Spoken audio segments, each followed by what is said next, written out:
What's the story, Morning Glory? What is the word, Hummingbird? Thank you so much for clicking on my channel and for joining me for this review of 90 Day Fiancé The Other Way, Season 5, Episode 13, Say Yes to the Mess. And what a mess it was this episode. Let's start off with the biggest mess of all, Shekinah and Sarper. So I'm going to skip through the scene in the apartment when he changes into his construction worker's costume to do this little dance for her. Whatever, let's skip through that. Let's get to the meat and potatoes of it all, which is the scene at the gym. So they're at the gym, right? And I'm not sure if she wanted to go with him or if he invited her to come to the gym that day, but either way, he knew that she was coming to the gym with him, and that was the day that he was going to have a session with a female client. And Shekinah had already told him beforehand that she did not want him to have female clients. So the client shows up, and when she shows up, Sarper greets her with a kiss on each cheek, like the way they do in Europe, European style of greeting one another. And Shekinah's face, you can tell she doesn't like that. And then they begin their session. So she's off in the distance watching while he's training his client. So in the middle of training his client, she calls him over and she expresses her unhappiness with the fact that he has this female client, and he doesn't want to talk about that right then and there because his paying client is in the middle of a session, so he just kind of brushes her off. So when he's done with the client, he goes looking for her because she has hidden herself in the ladies' locker room. So he finds her in the locker room and he tries to get her to come out because he doesn't feel comfortable going inside the female locker room. So he tries to get her to come out and she refuses to come out. So this goes back and forth for a few minutes. So she finally comes out with him and he's like, what's wrong? Because he can tell that she is visibly upset and she's sucking on a lollipop while she's talking to him. And so she tells him, well, you broke two of the rules, having a female client and kissing women, kissing women on their face or whatever. Those are the two things that I told you not to do. And that's exactly what you did right in front of me. So he tells her that, in Turkey, the majority of people that are willing to pay for fitness training are women. He says men are just not going to hire a fitness trainer to get them in shape. The majority of the people that are going to be paying are going to be women. So the majority of my clients are women. And he says, this is my job. This is my livelihood. This is how I make my money. I don't know what you expect me to do. And so they're going back and forth. And, she's like, standing firmly on, this is what I told you not to do. I don't want you doing this. And you keep on doing that. So then he takes her lollipop and he throws it on the ground and it breaks. That's how much force that he used to throw this lollipop on the ground. And then after that, he literally grabs her by the arm and practically drags her out of the gym. Shekinah, girl, you are in major trouble. You are in danger. You need to leave because that type of aggression and that type of anger is going to leave you with broken bones, swollen eye, a bloody nose, and in the emergency room. You need to leave because that was just way too much aggression and way too much anger. I understand that this is an area of serious contention between them, him having female clients, et cetera, but you can have a disagreement with somebody without showing that much aggression and without violating their personal space and without grabbing onto them and dragging them out. You can express anything and everything that you want to express to her. You don't have to put your hands on her. So, and this is just, as you can see, things are getting worse, right? Because it starts off with, oh, he wants me to wear my hair like this. He wants me to be a certain size or a certain weight. He wants me to only do this or only do that. He doesn't want me to post pictures on the internet. It starts off like that, and then you're going to end up in the emergency room. If you're lucky, it might be worse than that. He has a lot of aggression. His temper is on 1,000. Shekinah, get a ticket, go home. Don't make me say it again. Get your ticket and go back home to California because this is not it. And do y'all remember in the beginning of the season, she talked about how she wanted to show her daughter, her teenage, impressionable daughter, an example of a healthy relationship. And she figured that her and Sarper were that example of a healthy relationship when he is yanking a damn lollipop out of your mouth, throwing it on the ground, manhandling you, and dragging you out of a gym. And it's just going to get worse. Shekinah, I'm not playing with you. We don't want you to get hurt. We don't want you to lose your life. You better get on the next plane to somewhere and get the hell out of there. Moving on to Mary and Brandon. So they're trying to, okay, so yeah, I must have missed this the last episode. I thought the girl just happened, or not just happened, but I didn't know they were actively planning to have a baby because they were just complaining about how they are stressed out with their finances. They have no money. They can't pay their bills. She's thinking about making necklaces or something and selling them. They were just talking about that. And I thought that when she got pregnant, it was just them being careless. But come to find out in this episode, well, I just found out, I didn't know because I missed it last time, that these people, these two young idiots, were actively trying to have a baby.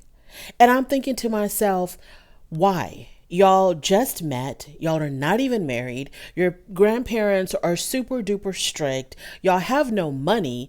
But then y'all are, at some point had a conversation about, let's have a baby. Let's make this very difficult life, this very stressful life, even more difficult and stressful by bringing on a newborn baby. And, let's just hope and pray that your baby is born healthy. What if you have a baby with complications? What if you have a complicated pregnancy or a complicated labor and delivery? Do y'all factor any of this in while y'all are stressing about being broke? So Mary feels like she does all the chores in the house because Brandon wakes up at 12 o'clock, 1 o'clock, 2 o'clock in the afternoon. He's on his phone the whole day playing games. He says he needs to think about things. He needs time alone to figure out or come up with a plan or do something. She says he's just being plain lazy. She's the one that does the majority of the house chores while he's just in bed sleeping and playing video games. And so she's upset about that. And I don't know why she doesn't have a conversation with him about that instead of letting this fester up inside of her. And then it comes out an explosion, or it comes out into as some type of an emotional breakdown when, you're really upset because he doesn't wash dishes. So they opened up their own little snack shop, okay, which is good. And she had to borrow money to do that. So she borrowed money from friends to build the snack shop and to also supply it. So they're not even making a profit because, the prices are really low. They have to charge very low prices because there's a lot of other snack shops in the area that they're competing with. And, Mary says that Brandon doesn't even help out in the damn store. She's the one that's running the store the majority of the time. Brandon says he doesn't do a lot of work in the store because of the language barrier. So he feels like he's useless in the store. He can't communicate with the customers. Brandon has to so he was talking to Mary about, what if I got a job? But in order for him to work legally, he has to get, I don't know what you would call it over there. I don't know if it's the same thing as what we call it here, a visa, like a work visa or work permit or whatever you want to call it. He has to have some type of legal standing in the Philippines before he can apply for a job. So then he takes her into, I think were they in the store? I don't know what, I think they were in the store. And he takes her to the back. And he's digging around on the shelf and he pulls out something and he starts hemming and hawing and, he's trying to get his words together and he's stuttering and stumbling over his words. And then he finally just tells her like, I bought you this ring, and will you marry me? And the look that she gave him, I started cackling. She looked at him like, huh? What? Are you serious right now? And he probably thought that she was just going to melt and have, and just start crying tears of joy and just be like, oh my God, Brandon, I can't. Nope. She looked at him like, what? Huh? Excuse me? And she was not happy. And so he takes out this ring. Okay. And this ring would have been too big even for Shaquille O'Neal. This ring was ginormous, and he tries to put it on her finger, and she tells him straight up, "I don't think it's gonna fit," and it didn't fit. It was like 10 sizes too big. In her confessional, Mary says that this proposal did not come at the right time because she's really stressed out about the debt that they're in and the chores that she has to do all by herself with her pregnant self while her boyfriend's laying in the bed playing video games. So the ring doesn't fit, and it has some writing on it that said, "I am enough," because Brandon tells us that whenever they get into arguments, they always say that I'm not good enough for you. And so this is his way of telling her, letting her know that you are more than good enough for me. You're enough for, whatever. So Brandon says that, well, we can get it sized. And she's like, "We ain't got no money for that. We're trying to survive. We're trying to keep our head above water. We don't have money to spend to get rings sized." So she says, Mary tells him that, "Yes, I'll marry you when the time is right." And he's like, "What do you mean? The time isn't right now?" And she's like, "No, we need to be more mature. We need to be financially and emotionally stable." But why didn't you have that conversation when you were talking about having a baby? Why are you too immature to get married? And y'all are already living together. So getting married would just mean, you're just getting it on paper. Why are y'all too immature and not ready for marriage? But y'all feel like y'all are okay with raising a human being and having it. Like, I don't understand. To me, that is so backwards. Like, why weren't you talking about, are we financially stable to raise a child? Are we financially and emotionally stable, to take on this huge responsibility of being parents? To me, y'all are having this conversation. I mean, the conversation applies to both events, having a baby and getting married. It applies to both events, but you can always, get a divorce or go your separate ways if the marriage doesn't work out. But a baby is there forever. The baby needs to be fed, 24/7. The baby is there every day, needing and demanding care. So if you don't have it, if you don't feel like it, it doesn't matter. You still have to provide. When y'all get tired of each other, y'all can just, go your separate ways. You can't go your separate ways when you have a baby depending on you. So I don't understand why this conversation didn't take place when they were talking about having a baby. So Mary is worried that life is always going to be like this with Brandon. She doesn't see, the light at the end of the tunnel with him. She thinks that it's always going to be a struggle. It's always going to be, because she sees that he really is not putting in an effort. It's like, okay, you don't speak the language, but can you at least, put up a front that you want to help out at the store?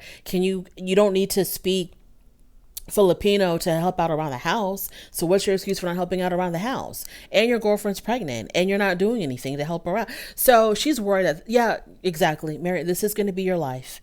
This is your future. This is your life. And this is what y'all get for rushing into things. Because, okay, I understand him coming to the Philippines to be with you. Y'all want to live together. But this was a time to kind of test it out, to see exactly, are y'all really compatible? Is this what y'all really want to do? It wasn't the time to hurry up and get pregnant and get married when y'all barely know each other. So yeah, real life is hitting Mary in the face like a ton of bricks. And so she's trying to figure out what the hell to do. So Mary says in her confessional that the only reason why she said yes to his proposal was because she didn't want to hurt his feelings. And in the confessional, she was on the verge of a breakdown. So I don't know what to say. I just don't know what to say. Y'all went from, we can't kiss and because of my grandfather, to I'm pregnant and we're struggling and we're stressed out and we're running a damn snack shop that's not making us any money and I'm in debt to all my friends and we can't pay our bills. Moving on to TJ and Kimberly. So before Kimberly's family meets TJ's family, TJ has a conversation with his brother and he wants his brother to be on his best behavior. And he tells his brother, look, her parents are coming and, I want you to behave. And the brother says, look, I don't have a problem moving forward with her. We can wipe the slate clean. We can start all over, and have a fresh start, which to me shows how mature the brother is, because I don't think Kimberly would ever say anything like that. I think Kimberly's like, I hate Yosh. I don't want Yosh around me and I want us to move out and get our own house and I don't want to see your family ever again. I think that's what Kimberly is on. The whole put your family behind us. I don't like like them. I don't want to be around them. Let's just run away together. But Yash is like, I understand she's going to be my sister-in-law and I don't have a problem, fixing things and starting over with her. So the parents come over, Kimberly's parents come over to TJ's home and they meet everybody. I'm not sure why they forgot to introduce Yash to the parents, but he was the last one to be introduced and it was kind of like, an afterthought. So they sit down and basically the families are on the same page as far as, we want people to get along. We understand that the cultures are different, but the mother made a really good point. She says we may be from different cultures, but we're the same. People are the same. We all just want peace and harmony. We want to get along. We want to love each other. That's all that we want. And so her parents are okay with that. And because of the fact that Kimberly was constantly, in their ear talking about how horrible his brother Yash was, the father brings Yash into the conversation. And the father was like, okay, Yash, so, how do you feel about this whole situation? And Yash was like, I'm fine. I'm cool with everything. I understand she's going to be a part of the family. I have no problem with that. And there is going to be conflict, and if we do have conflict, it doesn't mean that we have to break up our relationship. And I thought that was a very mature statement. Yes, we might have disagreements. Disagreements will come in the future, but it doesn't mean that, it's irreparable. So the father, Kimberly's father, he was okay with that. He did like that. And that's where we're left off with, and the whole time that they were sitting there, Kimberly, in my personal opinion, Kimberly had a stank look on her face. She was just looking sour and grumpy as if, she didn't want to be there or she doesn't want people getting along. She was just looking really unhappy. And I just feel so bad for Yash. Not Yash. I feel bad for TJ because TJ to me is like a cool cat. He kind of is, sometimes overly passionate when he communicates. But other than that, he's a pretty cool cat. And I'm just like, I just feel bad for what his future is going to look like. And I feel like Kimberly's going to make him choose between her and his family. Moving on to Count Dracula and the wedding of the century. So Wayne and Holly, it is their wedding day. And needless to say, everything went fine. Okay, Count Dracula married his bride. It looked very Halloweenish to me. Their colors were black and white. Her bouquet, as she walked down the aisle, was black. So her roses were black, and she, like I said, her pale skin and her dark hair and his fangs. It's just very vampirish, very Halloweenish.